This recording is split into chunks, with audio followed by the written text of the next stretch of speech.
How I escaped a human freak show and exposed the real mastermind behind my family's murder. When 11-year-old Evie Martin's family was brutally murdered on New Year's Eve 1990, she was mutilated and sold to a traveling freak show. 15 years later, after a daring act of self-liberation, she mysteriously awakens, 8 minutes before the massacre begins. Armed only with her memories, Evie fights to change fate, cutting power, laying traps, and leading her family against the killers. But even after surviving the night, she uncovers a darker truth. The real monster isn't one of the intruders, but her beloved former teacher, whose envy and madness orchestrated it all. On New Year's Eve, when I was 11, my entire family was murdered. I didn't die. They turned me into a human vase and sold me to a freak show. 15 years later, a sharp-eyed tourist in Thailand recognized me and secretly slipped a razor blade into my hand. The moment I swallowed that blade, I was reborn. I woke up 8 minutes before the demons arrived. My throat still burned with the metallic sting of steel. Warmth spread through my body as consciousness returned. My 8-year-old brother, Noah, was pulling the blanket up for me. Seeing me awake, his chubby face broke into a grin, showing 2 crooked baby teeth. "Did I wake you, sis?" Perfect timing. Mom just finished the sweet rice balls. "We can eat and watch the New Year's gala." Noah's voice echoed like thunder in my mind. The gala. I pinched my thigh. Pain shot up my leg. Not a dream. I jumped up and scanned the living room, my eyes landing on the wall calendar. The large red letters hit me like a hammer, January 26th, 1990. That cursed New Year's Eve, the night etched into my bones. I grabbed the small alarm clock from the tea table. The hands pointed to 8:02 p.m., 8 minutes left. Those demons were coming. My hometown was deep in the mountains. The only way in or out was through a high pass, until years later, when a tunnel was built. My dad, Martin, was the forest ranger, guarding the entrance to the woods. He had converted the ground floor of our house into a small convenience store. Even during heavy snow, a few travelers would pass by. My parents often offered free noodles and hot water to drivers stranded by the weather. That act of kindness is what brought the monsters to us. That night, our store lights were still on. A small truck stopped out front. The men asked if we were still open. Dad and Mom were upstairs making sweet rice balls. Grandpa Walter was downstairs watching TV. Noah was sneaking around the shelves trying to steal candy. Grandpa saw the 2 men and, ever hospitable, told them he'd fix them some noodles. Mom heard the noise and hurried down, inviting the men to stay for dinner and watch the gala. They declined politely, saying they were in a hurry. Upstairs, I was shyly trying on the new red coat my sister Lena had bought me. I asked her to bring my portion upstairs so I could join later. Then the TV volume suddenly blasted, the cheerful chatter cut off. 15 minutes passed. No Lena. My gut clenched. I crept to the stairs and peeked down. What I saw made my knees buckle. Blood everywhere. Dad was slumped against a beam, rope cutting deep into his neck, eyes bulging, nails torn off from clawing at the noose. Grandpa lay beside him, cut clean in half, one hand still gripping Dad's leg. As if even in death, he tried to save him. Mum face down, skull split at the base. I clamped my mouth shut to stifle a scream. Lena was tied naked to a chair, gagged, while the 2 beasts violated her. And Noah, my sweet Noah, was crawling up the stairs, a deep slash across his throat. He saw me, tried to speak, but only blood gurgled out. Then he slipped and fell, hitting the leg of one of the men. The man spat, then kicked him into the wall. "Don't touch me, you filthy brat." Noah's body twitched once, then nothing. Tears blurred my vision. I needed to call the police. My hands shook as I grabbed the phone. No dial tone. The line was dead. I climbed out the second-floor window into the snowdrift and came face to face with a grinning man. "Well, look what I found." He swung a blade. When I woke, my legs were gone. My right arm severed, my tongue torn out. My left hand, 3 fingers left. One eye gone, one ear deaf. And I listened, powerless, as they joked about butchering my family. When I woke again, I was back, before it all happened. The clock read 8:02 p.m. Lena came out of her room, waving cheerfully. "Evie, come try your new clothes." I slapped myself hard. Crying won't save them. I ran downstairs and killed the power. Darkness swallowed the house. 8 minutes left to change fate. They didn't believe me at first. Mum scolded me for saying bad luck things on New Year's. But when the knock came exactly as I said, Dad's face turned pale. 2 men outside, a truck parked by the road. I begged them to stay quiet, but Mom insisted they were just travelers. Then one blade pierced the iron gate. Blood streaked down Dad's face. The monsters rammed the gate, screaming threats. Dad braced with his iron club. "We called the police," he shouted. Their laughter was shrill. "You called them how, huh?" "We cut the line hours ago." Cold dread gripped me. We built makeshift barricades, boiled sugar water, laid spiked planks in the snow.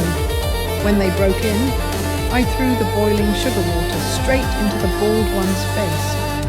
He howled, clawing at melting flesh. Dad smashed the bearded one with his club. Blood sprayed. The fight was brutal. Then, another man crawled out of the truck, a scar across his face like a centipede. Cole. I remembered him, the freak show's guard. He looped a rope around Dad's neck. I screamed and lunged, stabbing his shoulder with a kitchen knife. He roared and fell, the rope loosening. Dad gasped, alive. By the time the villagers arrived, all 3 were down, bloody, broken, but breathing. We thought it was over, but it wasn't. The police found their employer, a jealous shopkeeper from the next village named Victor Dane. He admitted he'd hired them because he envied our store's business. He even promised the freak show our bodies as payment. Sick.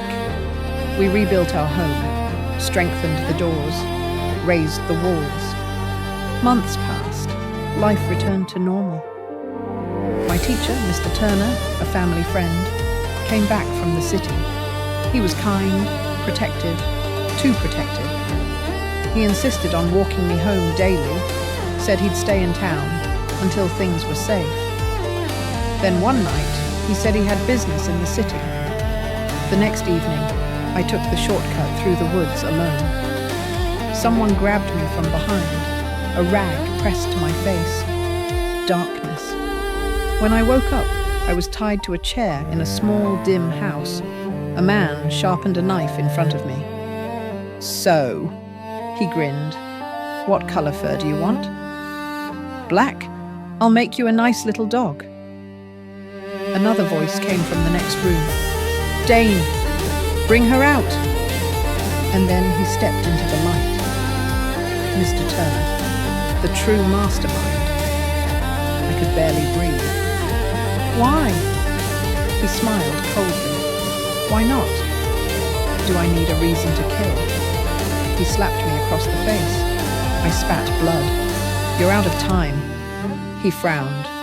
"What?" The door burst open. Police flooded in. Turner's eyes bulged. "You little..." They tackled him to the ground.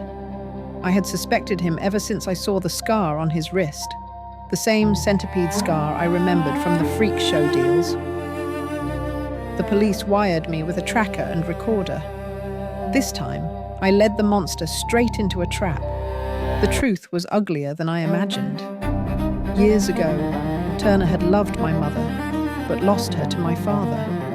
He married someone else out of spite, but never moved on. When his own son drowned, bullied by Victor Dane's boy, he lost his mind. He blamed us for everything. Believed I'd stolen his son's luck because I was born the same month. He conspired with Dane and the Freak Show, planning our slaughter as revenge. He was sentenced to life without parole. The Freak Show ring was destroyed. A year later, another New Year's Eve came. We gathered again, alive, whole.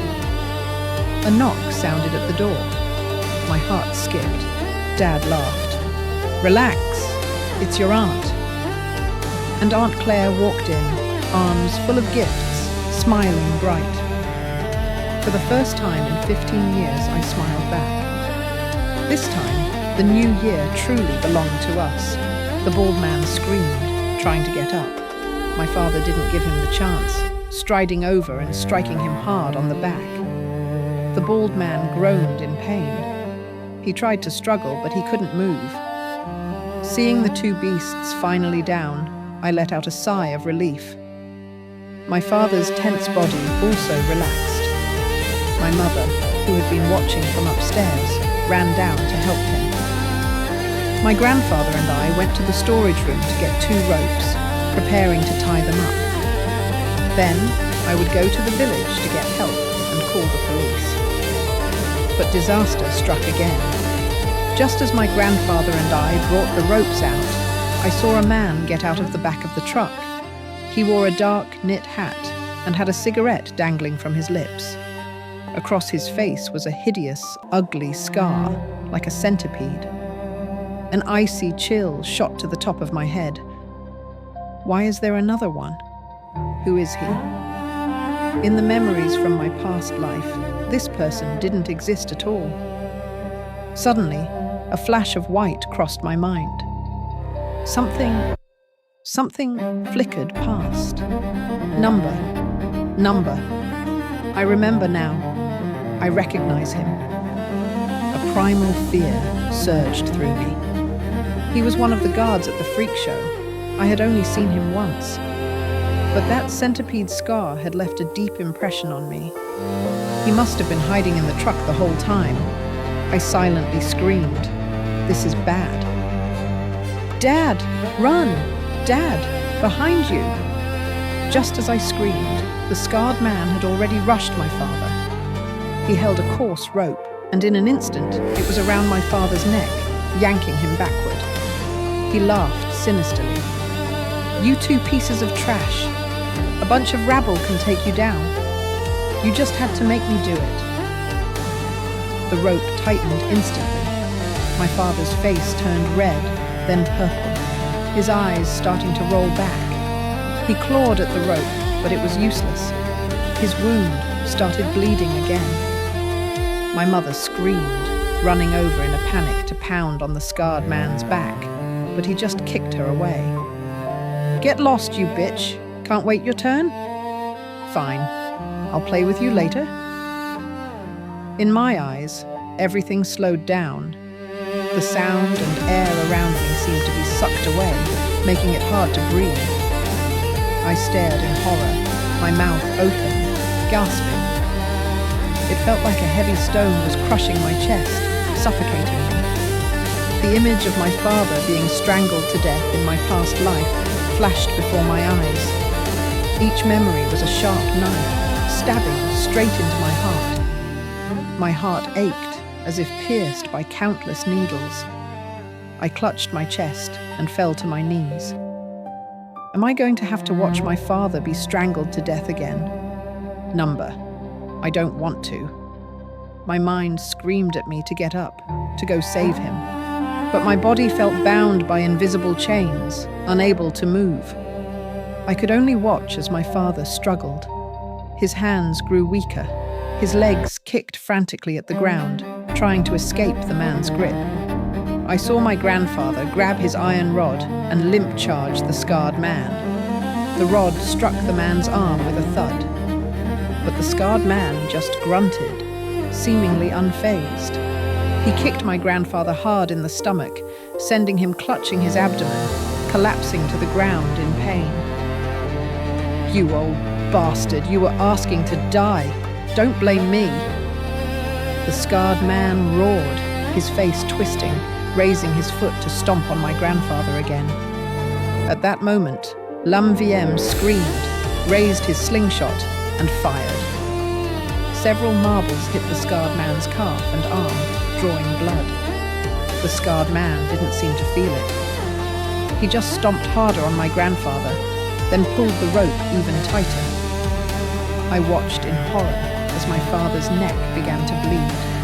The situation was critical. Get up, Lum Vun Vun. I roared in my head, but my body was still frozen, unable to move. Am I going to watch my family die again? All sound vanished, replaced by my little brother's desperate sobs. I felt him shaking me. I raised a hand to my face. It was wet and cold. My tears were flowing freely. Suddenly, a pair of warm arms hugged me from behind. I looked up through my blurry vision, and clarity snapped back into focus. It was my sister. I remembered the scene of my sister being humiliated in my past life.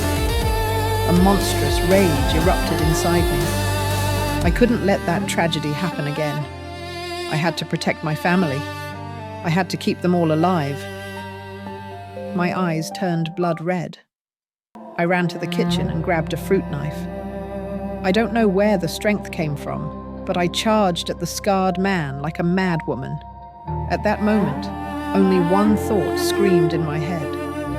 My father. I have to save my father. The scarred man sneered, mouthing something at me. I didn't care what he said. The parkour techniques I had learned flashed through my mind. I leaped up, clinging to the scarred man's back. My eyes were splitting with rage. I frantically stabbed the fruit knife into his shoulder. He roared in pain. The hand holding the rope finally let go. My father clutched his neck, collapsing to the ground. My sister and brother quickly helped him and my grandfather into the small store. The scarred man grabbed my collar and threw me hard against the wall. An excruciating pain shot through me. I felt like the bones in my back were shattering, the pain so intense I couldn't breathe. I bit down hard, a metallic taste filling my mouth. My mother, who seemed to have injured her leg, limped over to help me up, her voice trembling. "Go, Vun Vun, let's get inside, quickly." The scarred man roared, his face contorted, glaring at me. His shoulder was gushing blood. He seemed to have used all his strength. He could only half kneel on the ground, clutching his wound. Seizing the chance, we scrambled inside and locked the door. Except for my sister and brother, the other four of us were all injured to varying degrees. We quickly found the first aid kit and bandaged my father, who was the most seriously hurt. I collapsed to the ground, taking 2 big gulps of water before I could catch my breath. My mother was crying. "Von Von, we should have listened to you. This is all my fault. If it weren't for me, your father wouldn't be so badly hurt." I walked over and held her hand. "Mum, don't say that. What's done is done." VM was putting medicine on my grandfather's wounds. I went over to check. Thankfully, my grandfather's body was tough and the injuries weren't too severe. VM's eyes were red. He sniffled, holding the medicine and looking at me. "Sister, how are you? Is it bad?" I touched my back. It felt like it was bleeding. I shook my head. "I'm fine." I looked out the window. The scarred man couldn't hold on any longer. He staggered, then collapsed in pain onto the snow. Blood from his shoulder pooled around him. The other two men were already covered in a thin layer of snow. All three of them were down. This time, there isn't a fourth one, is there? I stared nervously at the truck for a long time. It was still. No movement. The heavy stone in my heart finally dropped. It seemed there were only three of them. We carried my unconscious father up to the second-floor bedroom. My mother had already bandaged his arm and treated the rope burns on his neck. She tucked him in, then sat by the bed, wiping her tears. What now? I pondered. The phone line was cut. If we wanted to call the police, we had to go to the village. I looked at the wall clock. Only an hour had passed, 9:15 p.m. We couldn't just sit here and wait for a car to pass by or for them to take us to the hospital. We couldn't wait until morning. I made a decision. Mum, you all wait here. I'm going to the village to get help. I had intended to go earlier, but the scarred man's sudden appearance had interrupted my plan. My heart was pounding. I felt like I had to hurry. If I didn't, something terrible would happen. I turned to leave, but my mother grabbed my arm. Her eyes were red and swollen, her voice trembling. Let your sister go with you. It's too dangerous for you to go alone. No, I refused flatly. Dad is unconscious, and Grandpa is injured. Mom, you don't have a strong will. If something happens, I'm afraid you can't handle it. Sister has to stay here and guard the house. I explained my plan to the family. My sister argued, wanting to go with me, but after hearing my analysis, she hesitated. I looked at the clock. Another 10 minutes had passed. Number. I can't waste any more time. I had to get to the village. Besides, my father was unconscious. We didn't know how bad his injuries were. We had to get him to a hospital. At this, L'Homme pulled my hand. His eyes were firm. Sister, it's too dangerous for you alone. Let me go with you. My sister chimed in. That's right, Van Van. Mom and I can watch the house. You go with Thieu Viem. At least you'll have backup. I thought for a moment and nodded. Let's go. Bring your slingshot. I grabbed a few more marbles from the table, giving half to L'Homme. The two of us, each holding a slingshot, walked out the door. Downstairs, I took a deep breath and checked the breathing of the three men, still alive, just unconscious. I looked up at the sky. The snowflakes were still falling and getting heavier. I sneered. Let these three animals freeze to death on this snowy New Year's Eve. L'Homme kicked them. Scum! You almost killed my whole family. Let's go, Thieu Viem. We have to hurry. I thought to myself, it wasn't almost. They did kill my family. It was only by the grace of God that I was given a chance to come back and save them. At the fork in the road, I hesitated. L'Homme and I disagreed. There were two paths to the village. One was along the main road, which would take about 20 minutes. The other was a shortcut through the woods, which was a few minutes faster.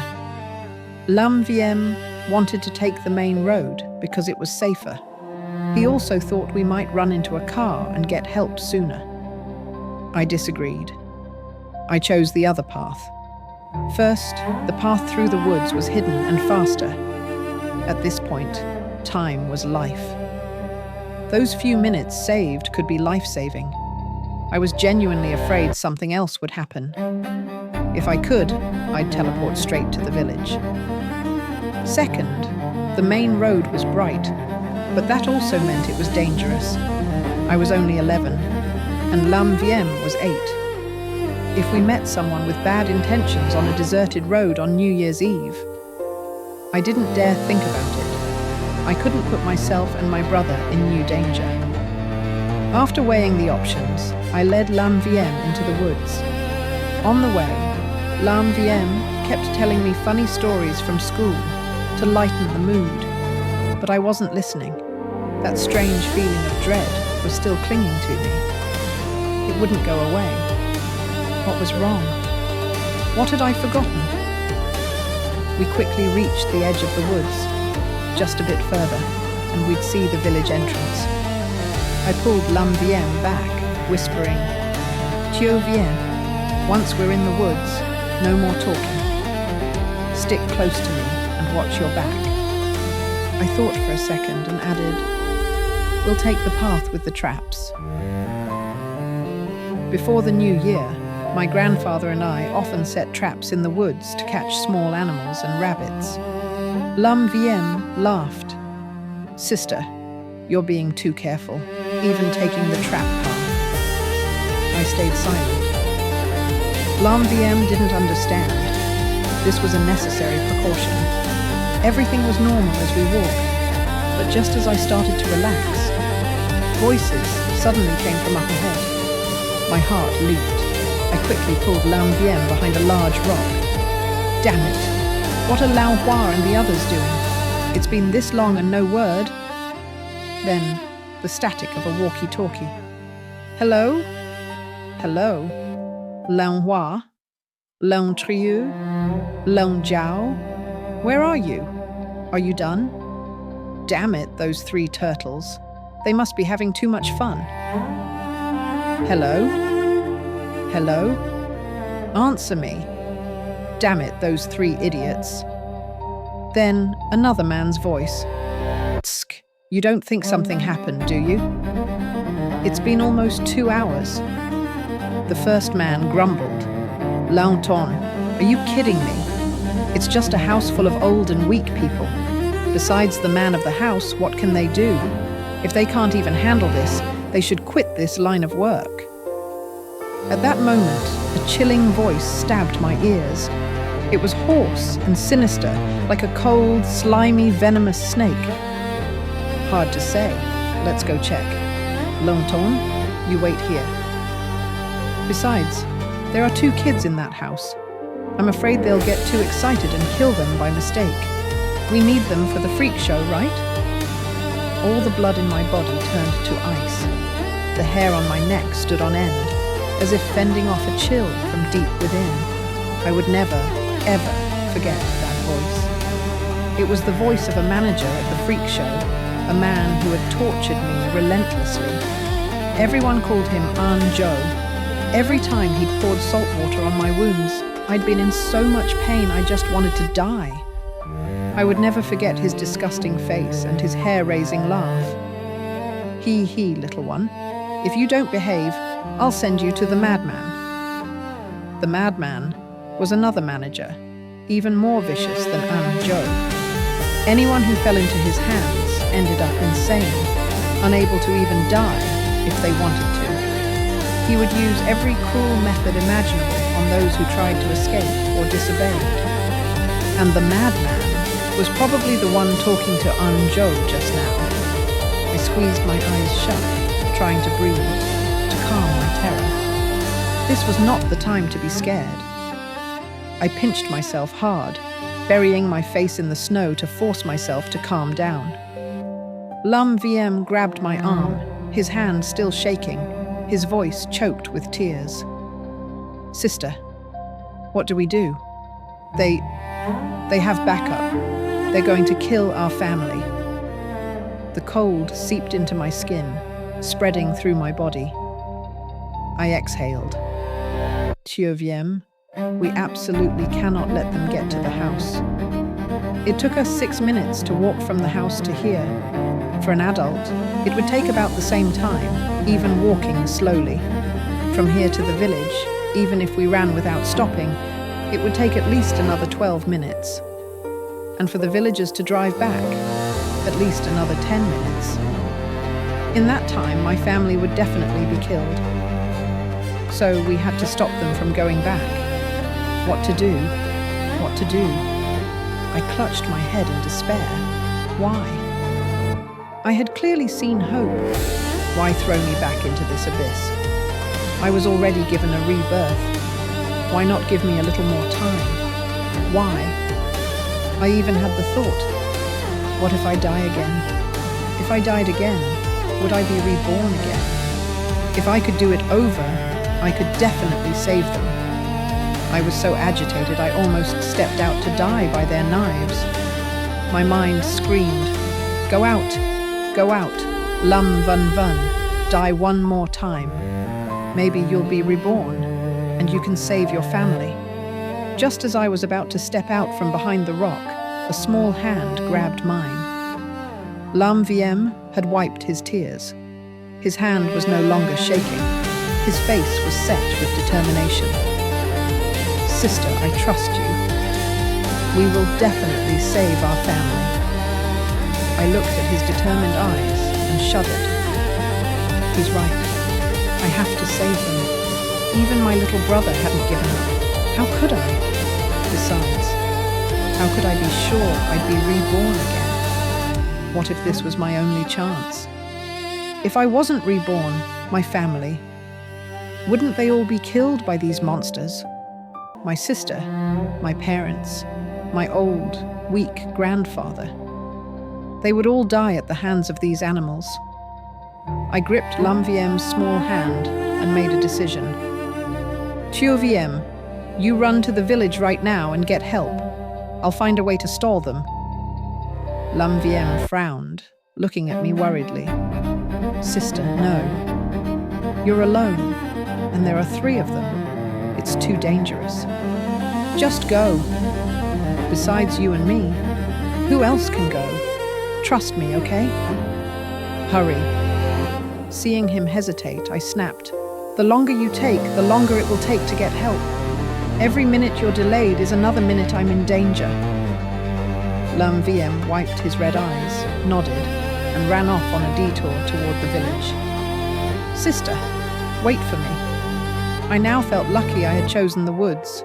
If we had come back from the main road, I didn't dare to imagine. I listened to the 3 of them talk for a bit. Then the crunching of snow approached. Joe and the madman were on the move. I hid behind the rock, peeking at their movements.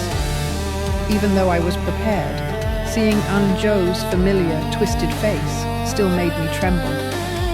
An icy chill ran down my spine, and my heart pounded. A primal fear made me want to shrink back. My hand shook as I braced it against the rock. I swallowed, my throat dry, then stuffed a handful of snow into my mouth. The cold shock helped me regain some of my sanity. I watched the direction they were heading, a plan forming in my mind. My family had lived here for 7 or 8 years. I was more familiar with these woods than my own school. I needed to buy time, and then lure them into my grandfather's traps. Suddenly, a loud, exaggerated laugh came from behind me. Ha ha ha, Lao Joe, you're the real trash. Look, the one who set the trap for you. It was that little girl from the house. My body went cold. Ha ha ha ha ha. Funniest thing ever. You actually got tricked by her. Then the laughter stopped.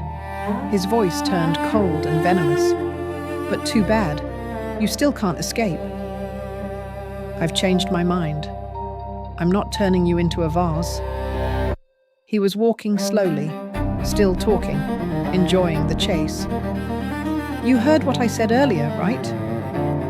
Hee hee. So, do you want to be a dog, little girl? I'll turn you into a dog, okay? I'll skin you and sew a dog's pelt on you. What color do you like? I'll let you pick. I ignored him, using all my strength to run toward the traps. I kept praying for Lam VM to hurry up and bring people back. I've stalled this long. They have to be close. My stamina was fading. My speed slowed. I panted, desperate for more air. The madman laughed again. Oh, little girl, can't run anymore? Be a good girl and listen. Stop. If you're good, I won't turn you into a dog. How about that? I'll even buy you yummy food. What do you want to eat? I'll buy it for you." I turned and spat in his direction, then forced myself to run faster. The madman seemed tired of the game. His footsteps quickened. "Too bad you won't listen." "Well, don't blame me, you little bitch." I could feel him getting closer. I could even hear his excited, heavy breathing. I glanced at the big tree to my side. I ran toward it, ducked behind another tree and stopped.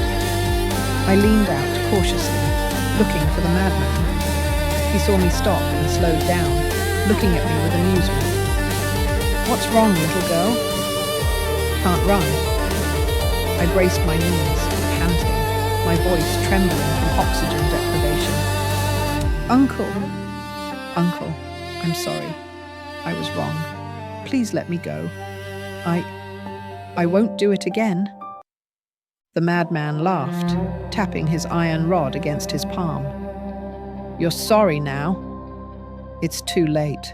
But I'm a nice guy. I'll still let you pick the color of your fur." I glanced desperately at the tree to his right. He noticed.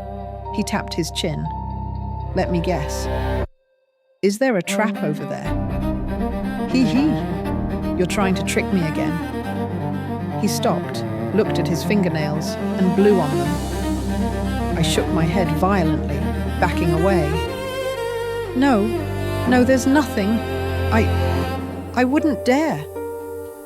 He chuckled again, then walked toward the tree I had been looking at. "Well, I don't believe you. There's definitely something here.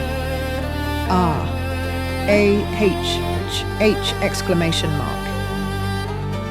With a blood-curdling scream, he vanished into a large pit at the base of the tree. Inside were sharp stakes my grandfather had set. They weren't long. He wouldn't die. I walked over and spat into the pit. Looking at his face, twisted in agony, I sneered. "Idiot. There are traps on both sides. Whichever way you went, you'd have fallen in." He tried to curse me, but only hissed in pain. You bitch! I'll kill you!" Just then, I heard Lam Wiem calling in the distance. I saw a dozen villagers carrying flashlights, heading this way. I waved frantically. "Tu Wiem! I'm over here." Lam Wiem ran over, his eyes red, and threw his arms around me. "Sister, are you okay? Are you okay?" I patted his head. "I'm fine." I pointed into the pit. "That animal is still in there." The villagers cursed, pulling the madman out and tying him up. The madman just laughed, his eyes full of hatred. "You think you've won just because you caught us? Ha! Ha ha. You just wait. You just wait." A villager, Uncle Vuong, slapped him hard across the face. "Shut up. Your mouth full of crap. Why is it so foul?" My heart sank. "You just wait." What did he mean? But I didn't have time to think. I quickly told them there were two more in the woods, one with his leg caught in a trap. Uncle Vuong took a few men with tools to find them. The rest went back to the house with me. Vun, don't worry. We've called the police. They'll be here soon. And the village chief found someone to drive the main road to take your dad to the hospital. My eyes stung. I bowed deeply. "Thank you, uncles. Thank you." Everything after that went smoothly. Uncle Vuong and his group caught Anzhou and Long Tong. Just as they were found, the two were about to flee the woods and drive away. By the time I got home, the other three had been tied up by the other villagers. My mother ran out and hugged me tight.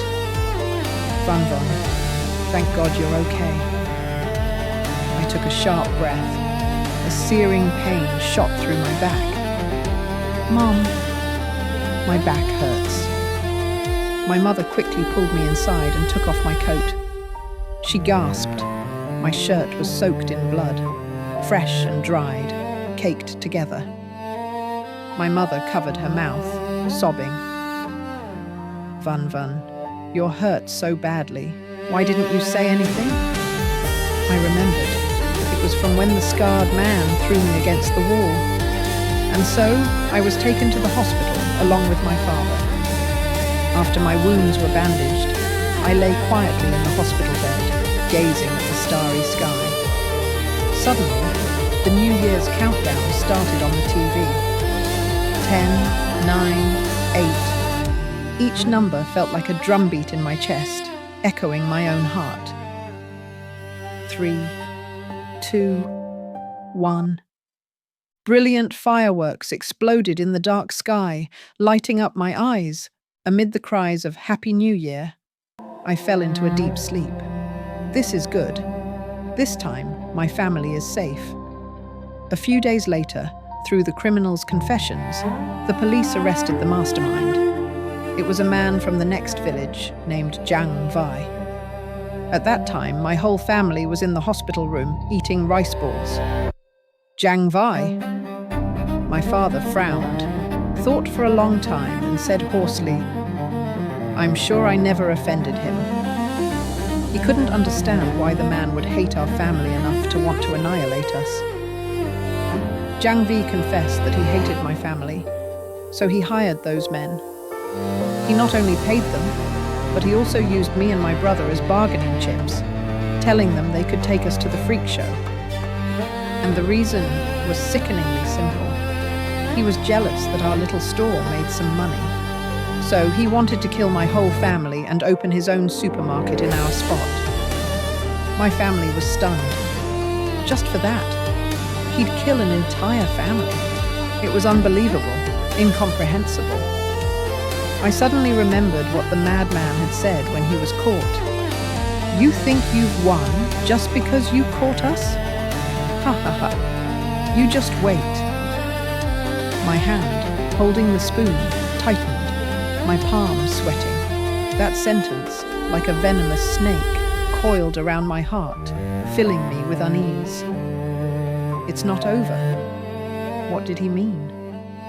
I told my family. My parents immediately became vigilant and reported it to the police, asking them to investigate further. After we were discharged, my father and grandfather built the walls higher and installed barbed wire on top. The doors and windows were also reinforced. Winter break quickly passed without any more incidents, and Jiang Vai stuck to his story, that it was all his own personal hatred. All the evidence pointed to him. He was the one who contacted the freak show gang. He was the one who had been secretly watching our store's business hours. He knew we'd be open on New Year's and that most people would be home, so he chose that day to strike. The case was closed and the entire freak show operation was dismantled. My family finally breathed a sigh of relief. My father's wounds healed, leaving only a scar. He touched his neck. "This place is bad luck. Vun, after you graduate elementary school this semester, let's move to the city."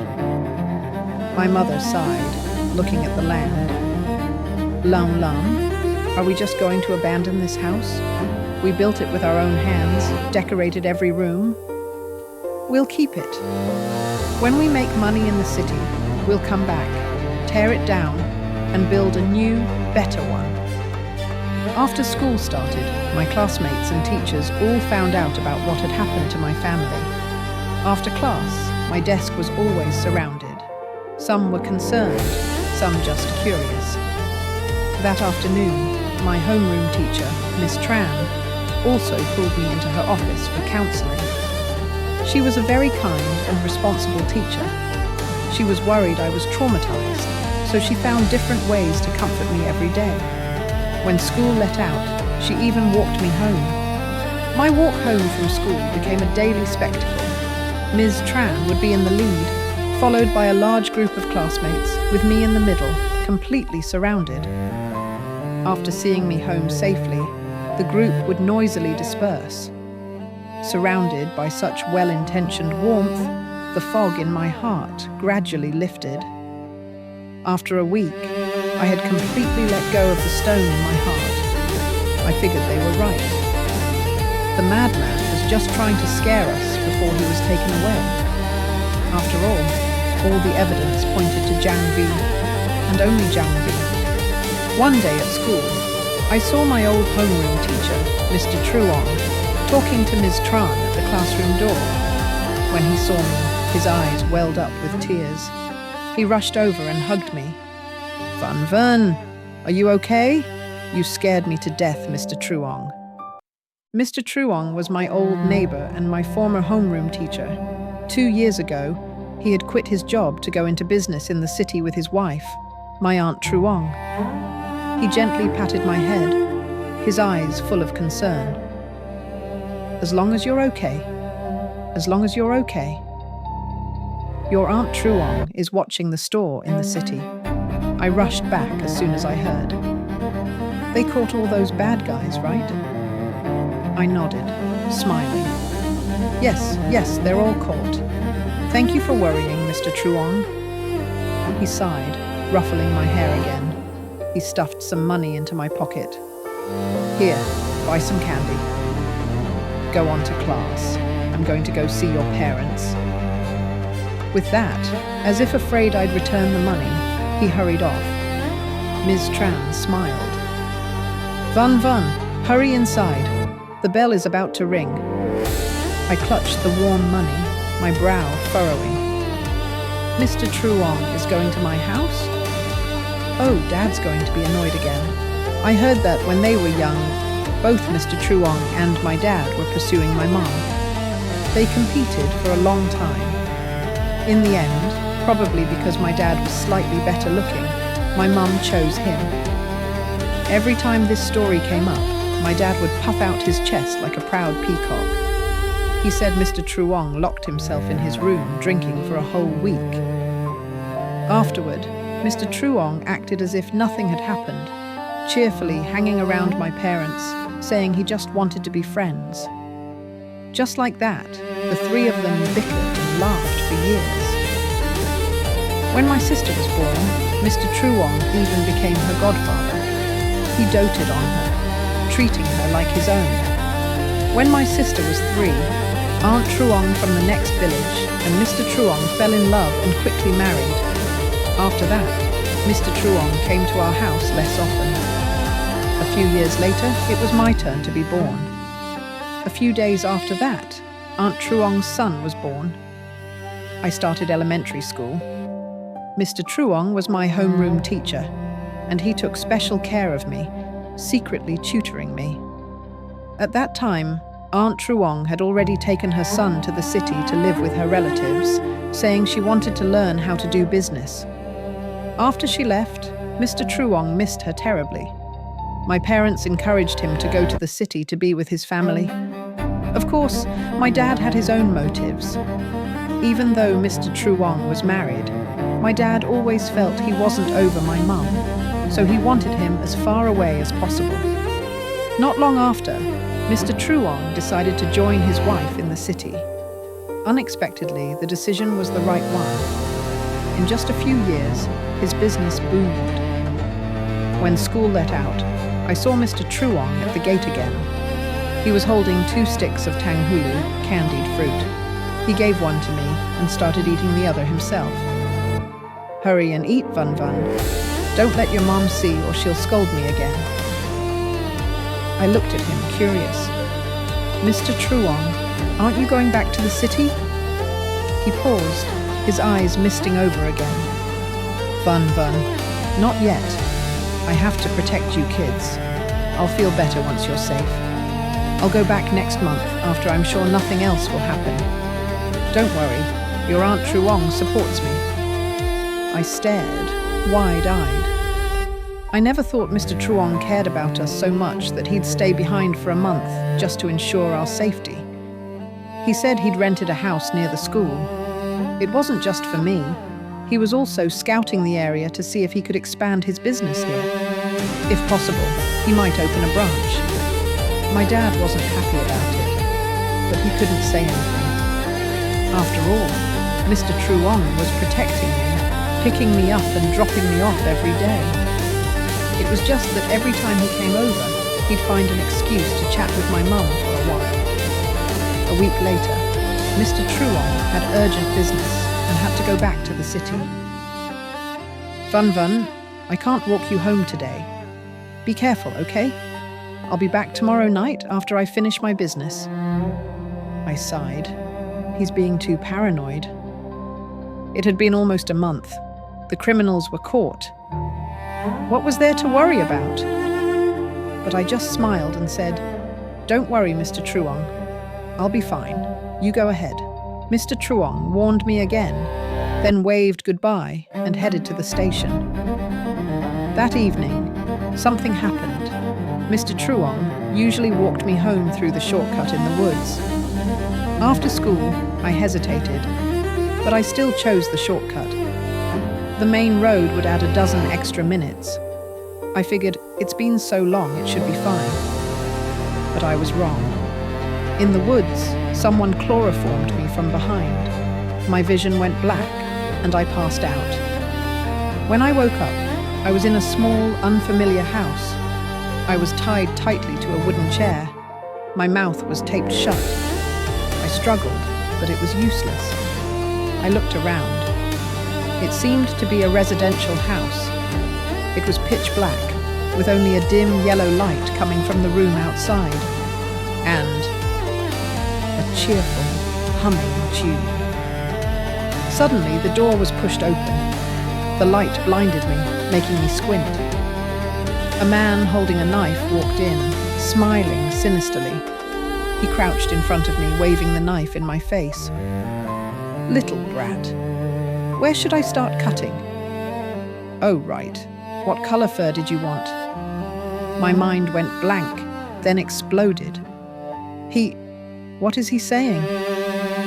The man saw my shocked expression and sneered, apparently satisfied. "Didn't the madman ask you?" "You didn't answer. You didn't answer, so I'll have to pick for you." He laughed, balling his fist. "How about this? You're a cunning, dark-hearted little kid, so I'll make you a black dog. How about that?" He ripped the tape from my mouth, the pain stinging.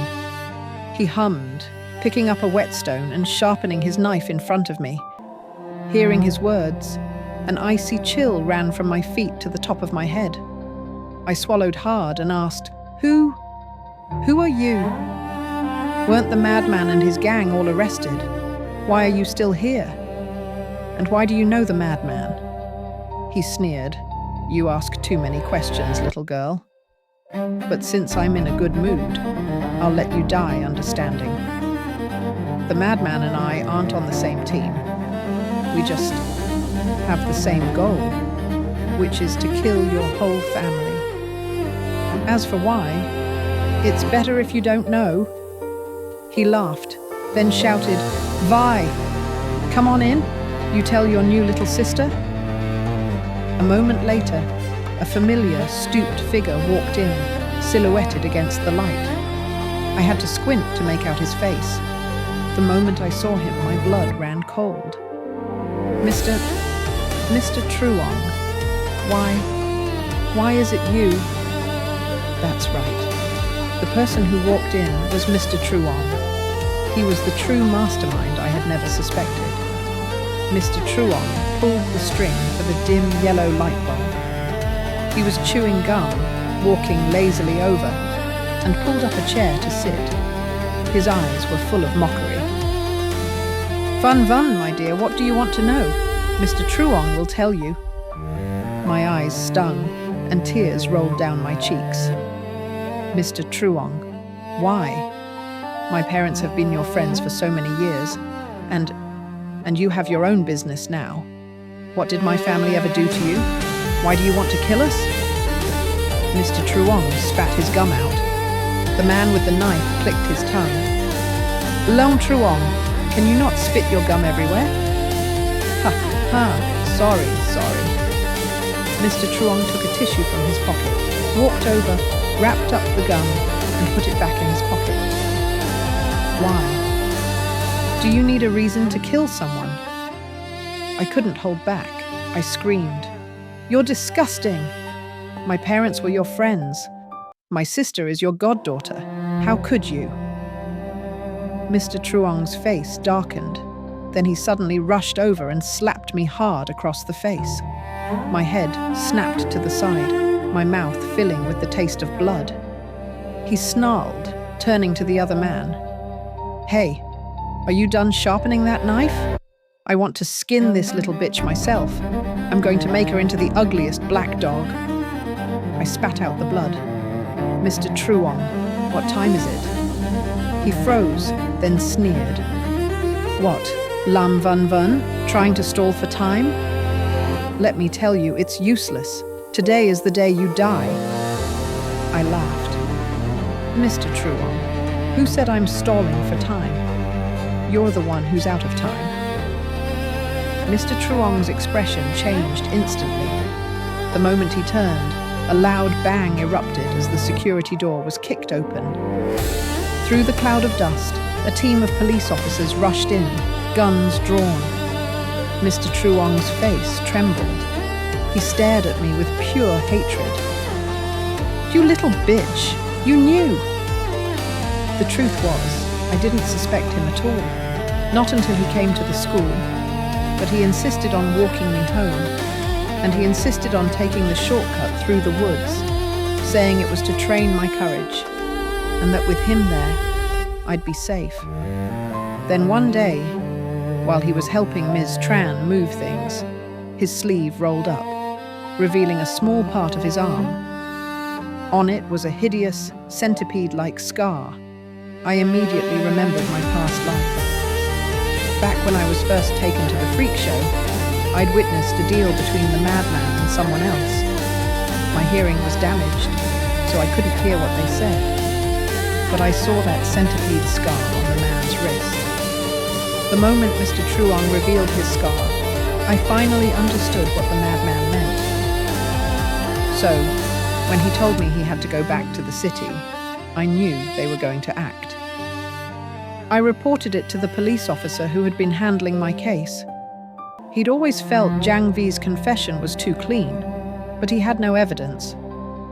He put a tracker and a mini voice recorder on me, and so I played along and walked into the woods. Mr. Truong was arrested. My parents were in utter disbelief, not until they heard the recording. That bastard! When did we ever wrong him? For him to do this to us? It wasn't until a week later that the full investigation results came out. We finally learned the truth. In the beginning, Truong wasn't hateful, just unreconciled. He thought he was better than my father in every way. He couldn't understand why my mother would choose my father over him. So he pretended to be friends, waiting for a chance to sabotage their relationship. But my mother was steadfast. When my sister was born, he offered to be her godfather. It wasn't for no reason. It was for a sickening one. He said he was raising my sister as his future daughter-in-law. If he couldn't have the mother, he would have the daughter. A few years later, Aunt Truong fell for him, and he for her. He gradually let go of his obsession with my mom. Then, his son was born in the same year as me, even the same month. Life went on. In my 3rd grade year, Truong quit his teaching job and went to the city. That's when his family's troubles began. Jiang Vi, from the next village, secretly approached Aunt Truong. He was her old flame. He begged her to lend him money for a business. Aunt Truong, being soft-hearted, agreed. This caused a problem. They did nothing wrong. Jiang Vi was already married with a 7- or 8-year-old child. But Truong didn't think so. He assumed Jiang Vi was just like him, still lusting after another man's wife. So, he beat Aunt Truong. That first time, it was like a switch was flipped. In the days that followed, he would beat her whenever he was displeased. She wanted a divorce. He would kneel and beg for forgiveness. And so, another year passed. Because of the domestic violence, Truong's son became withdrawn, depressed, and was bullied at school. Coincidentally, the bully was Jiang Vi's son. One day, Truong's son drowned in the river after school. Truong went completely insane. Aunt Truong also had a mental breakdown. She wandered the streets like a ghost. At this point, Jiang Vi took advantage of the situation, luring the unstable Aunt Truong to his home and sleeping with her. Truong didn't know this yet. He locked himself in his room for days. He found his son's diary, which detailed the bullying. The last entry said Jiang Vi's son had asked him to meet by the river after school. The truth of his son's death was obvious, but Truong didn't go after Jiang Vi. He had gone mad. He blamed my family for everything. He thought my family was the root of all his misfortune. If my mother had married him, none of this would have happened. And there was another, darker reason. My birth. I was born in the same month and year as his son. Truong believed I had stolen his son's luck. Therefore, I was also one of the masterminds. He stewed for days and finally came up with a perfect plan. His business in the city was not legitimate. He knew people like the madman. That day, he took his son's diary and an axe to Jiang Vi's house. The door opened and he saw his wife, disheveled, being held down by Jiang Vi. Jiang Vi was so scared he wet his pants, kowtowing and begging for mercy. Truong's eyes were red, but for the sake of his plan, he held back. He used Jiang Vi's son as leverage, forcing him to contact the madman and the others to carry out the massacre of my family on New Year's Eve. The two children were to be given to them for the freak show. Jiang Vi, terrified for his son's life, afraid Truong would do something crazy, had no choice but to agree. This was also why Jiang Vi insisted he was the sole mastermind. That night, my family watched Truong's interview on TV. He looked like a devil, smiling cruelly. Actually, even if this had succeeded, I wasn't going to let Jiang Vi or his son live. Neither of those dogs was going to get out alive. 6 months later, Truong was sentenced to life in prison without parole. The madman and his associates were sentenced to death. Their entire dark underground industry was shut down. Another year passed. It was New Year's Eve again. My family was gathered, watching the Spring Festival Gala. Suddenly, a knock, knock, knock came at the door. My heart jumped. I looked at my family, and I saw the same fear in their eyes. But then, my father burst out laughing. Sorry, I forgot to tell you. Your aunt is here. Aunt? My eyes lit up and I ran to the door. My aunt had been studying abroad. I never thought she'd be back this year. My mother pinched my father. Why didn't you say so? You scared me to death. My aunt and uncle came in, loaded with presents. Happy New Year, Bun Bun.